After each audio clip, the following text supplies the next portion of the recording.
Hello everyone, this is Vanshika. I think this video will be helpful to you.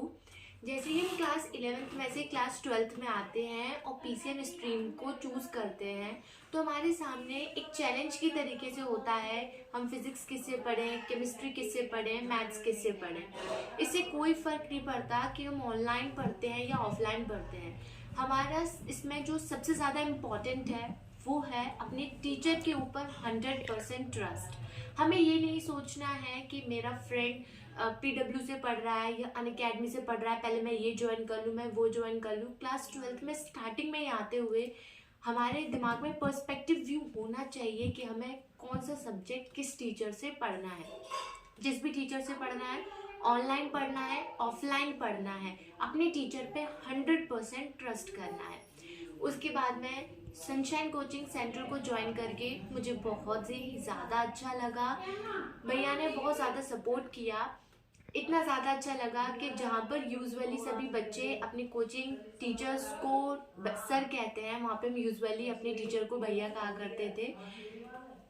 Teacher और student का जो working ratio होता है या हार्ड वर्किंग रेशियो होता है वो 30 to 70% का होता है। एक टीचर बहुत ही ज़्यादा अच्छा माना जाता है उस टाइम पर जब वो अपने 30% को तो कवर करे ही और स्टूडेंट को 70% को कवर करने में भी हेल्प करे। सचिन भैया बिल्कुल वैसे ही थे।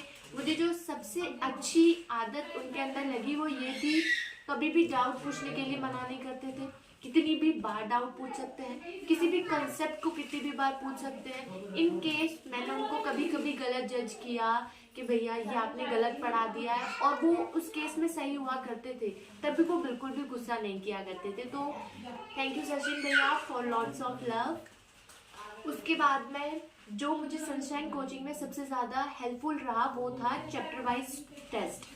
चैप्टर वाइज टेस्ट एक स्टेप की तरीके से थे जिसमें चैप्टर वाइज टेस्ट एक स्टेप की तरीके से थे जिसमें हम ये जान सकते थे कि हमें चैप्टर में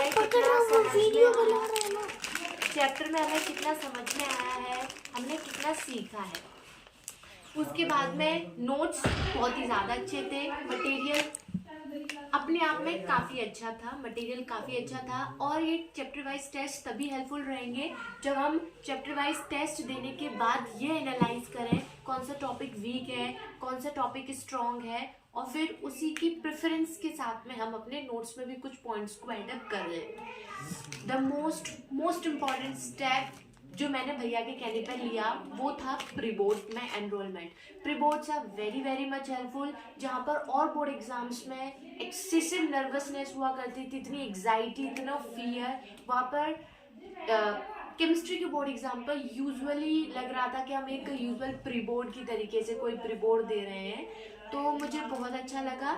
तो मैं प्रेफरेंस करूँगी कि आप भी chapter wise test pre boards में एनरोल्ड रहें। Thank you so much.